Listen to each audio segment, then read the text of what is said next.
बिस्मिल्लाहिर्रहमानिर्रहीम अस्सलाम वालेकुम।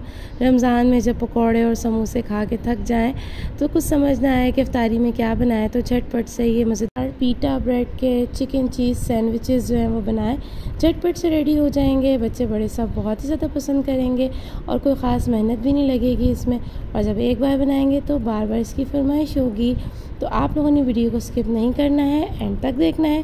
मैं आपके साथ तमाम इजी तरीका शेयर करूंगी ये सैंडविचेस बनाने का। इसके लिए सबसे पहले मैंने 250 ग्राम जो है वो चिकन ले ली थी, बोनलेस थी, और इसको मैंने एक पैन में डाल दिया था। उसके बाद मैं इसके अंदर डालूंगी अदरक और लहसुन का पेस्ट, 1 टेबल स्पून था ये मैंने इसमें डाल दिया था। इसके बाद जो है मैंने इसके अंदर गरम मसाला जो है वो ½ टी स्पून डाल दिया था। इसके बाद इसके अंदर जाएगा कुटा हुआ और भुना हुआ धनिया, और इसके बाद मैं इसमें डालूँगी हल्दी मैंने इसके अंदर ½ टी स्पून डाली थी। इससे कलर बहुत अच्छा सा आ जाता है। इसके बाद सॉल्ट डाला मैंने 1 टेबल स्पून, आप अपने टेस्ट के अकॉर्डिंग डालिएगा। इसके बाद इसके अंदर भुना हुआ और कुटा हुआ सफ़ेद ज़ीरा 1 टेबल स्पून वो मैंने इसके अंदर डाल दिया था। इसके बाद चिकन पाउडर वो भी मैंने 1 टेबल स्पून इसमें डाला था। इसके बाद जो है वो पिसी हुई लाल मिर्च और कुटी हुई लाल मिर्च वो भी मैंने दोनों 1 टेबल स्पून डाल ली थी। और इसके बाद ना कुकिंग ऑयल मैंने 2 बड़े चमचे खाने के भर के वो इसमें डाल ली। इसके बाद सोया सॉस तकरीबन वो 1 टेबल स्पून, और उसके बाद मैं चिली सॉस वो भी इसके अंदर डालूँगी 1 टेबल स्पून, और विनेगर। ये तीनों चीज़ें जो है इसमें 1 टेबल स्पून जाएंगी। इससे बहुत अच्छा सा जूसी सा फ्लेवर आ जाएगा इसके अंदर। और इसको अच्छे तरीके से हम मिक्स कर देंगे, और मिक्स करने के बाद ना मैं इसकी फ्लेम को ऑन नहीं करूँगी। तकरीबन जो है ना मैं इसको आधे घंटे के लिए रख दूँगी मैरिनेट करके। अगर आपने फ़ौरन से बनाना है तो आप इसको फ़ौरन से भी बना सकते हैं। तो इसके बाद जो है ना मैंने इसको ½ एन आवर रखा, और ½ एन आवर रखने के बाद जो है ना मैंने इसको फ्लेम को ऑन ही कर लिया था। इसी पैन में ना मैंने इसको मीडियम टू हाई फ्लेम पर जो है वो पका लिया था, और गलने तक इसको पकाएंगे इतना ताकि इसके अंदर से ना अच्छा सा जो है वो फ्लेवर निकल आए। और आपने पानी नहीं इसके अंदर डालना है, ये अपने ही पानी के अंदर गलेगी। ये देखिए मैंने फ्लेम को जो है ना ऑन कर दिया है और पकने के लिए छोड़ दिया है। जब ये पकने शुरू हो जाए तो फ्लेम जो है वो मीडियम कर दीजिएगा। और ये देखें यहाँ पीटा ब्रेड मैंने ले लिए थे तकरीबन 2 पैकेट, एक पैकेट में 5 होते हैं। इसको ना हम एक साइड से जो है वो इसको सेक लेंगे अच्छे तरीके से। आप चाहें तो थोड़ा सा ऑयल डाल दें पैन में, चाहे ना डालें। मैंने थोड़ा सा पैन जो है ना ड्रॉप कर दिया था इसके अंदर, और इसको एक साइड से सेकेंगे, दूसरी साइड से हमने इसको नहीं सेकना। उसको हम एंड में मैं आपको बताऊंगी आगे जाके हमने इसको ग्रिल करना है, ठीक है। इसी तरह से 1 बाय 1 मैंने 2 पैकेट के पीटा ब्रेड्स लिए थे, तकरीबन वो जो इसमें 10 थे। तो मैंने इसको एक साइड से सेक के साइड में रख लिया था। अभी आप देख सकते हैं गोश्त जो है चिकन का मेरा अच्छे तरीके से जो है वो पक गिरा है, और मैं इसको फिर ढक के पकने के लिए छोड़ दूँगी तकरीबन 3 से 4 मिनट के लिए। इसके बाद अब इसके अंदर मैंने 1 शिमला मिर्च और 1 मीडियम प्याज जो है दोनों लेकर इसको क्यूब्स में कट कर लिया था, वो इसमें मैं डाल दूँगी। और इसको जो है फ्लेम मेरी इस वक्त हाई है, इसको अच्छे तरीके से मैं मिक्स कर लूँगी।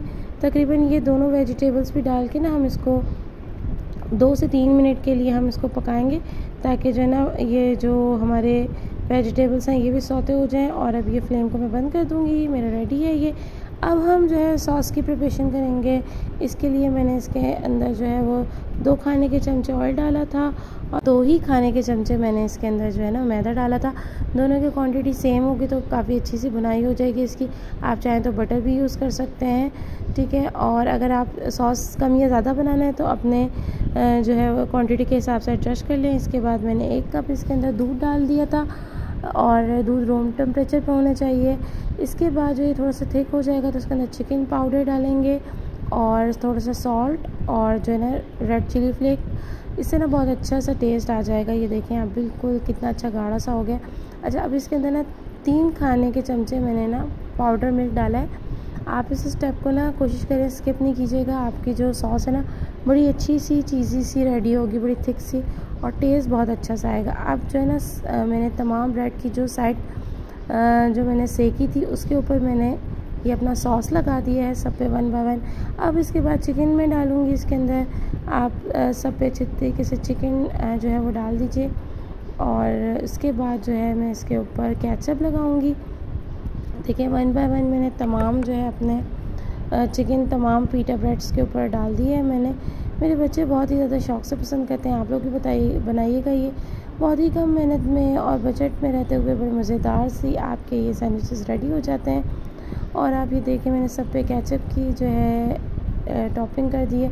अभी मेरी बेटी है इशार जो है वो मेरी हेल्प करा रही थी, तो उन्होंने भी जो है ना साथ साथ टॉपिंग की, क्योंकि इफ्तार के टाइम में टाइम थोड़ा सा कम होता है, गैस का भी थोड़ा प्रॉब्लम होता है। इसके बाद मैंने चीज़ मोज़रेला और चेडर चीज़ दोनों जो है वो शेरेट की हुई थी वो उसके ऊपर डाल दी है, आप ये देख सकते हैं। इसके बाद जो है ना इसको मैं ऊपर से फ़ोल्ड करके कवर कर दूँगी। आप देख सकते हैं ये 1 बाय 1 तमाम मैंने फ़ोल्ड कर दी है ऊपर से, ठीक है। अब इसके बाद ना हम इसको ग्रिल पैन के अंदर जो है वो उसको ग्रिल कर लेंगे। थोड़ा सा ऑयल डाल दिया आपने बीच में।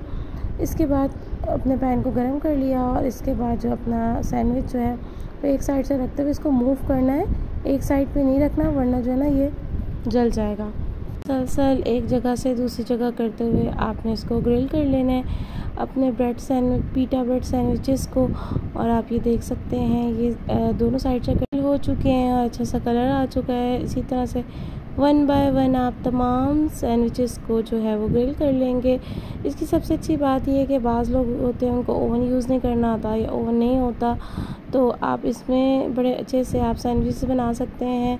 आपकी चीज़ भी यूँ मेल्ट हो जाएगी। इन सैंडविचेस को इफ्तार में बनाएं, टी टाइम में बनाएं, या फिर आप बच्चों को लंच में बना के दें या पिकनिक वगैरह पे लेकर जाएं। बहुत ही अच्छे से और मज़ेदार से ये बनते हैं। और ये देखिए आप मेरे तमाम जो है वो सैंडविचेस रेडी हो गए हैं। मैं उसको सर्व करने लगी हूँ। आपको अगर ये मेरी रेसिपी पसंद आई हो तो उसको ज़रूर ट्राई कीजिएगा, अपने फ्रेंड्स एंड फैमिली के साथ शेयर कीजिएगा। मुझे कमेंट करके बताया करें कि रेसिपीज़ कैसी लगती हैं। चैनल पे न्यू है, सब्सक्राइब नहीं किया तो सब्सक्राइब कर दीजिए और बेल आइकन भी प्रेस कर दीजिए, ताकि फ्यूचर में आने वाली तमाम वीडियो की नोटिफिकेशन आप लोगों के पास आ जाए। ये बिल्कुल फ्री होता है। इससे बस ये होगा कि मैं जो भी वीडियो अपलोड करूँगी न्यू, आपके पास उसका नोटिफिकेशन आ जाएगा और आप उस रेसिपी को वॉच कर लेंगे। अपना बहुत ख्याल रखिएगा। इंशाल्लाह ईद की भी मज़ेदार रेसिपी इसके साथ आऊँगी। एडवांस में ईद मुबारक। अल्लाह हाफ़िज़।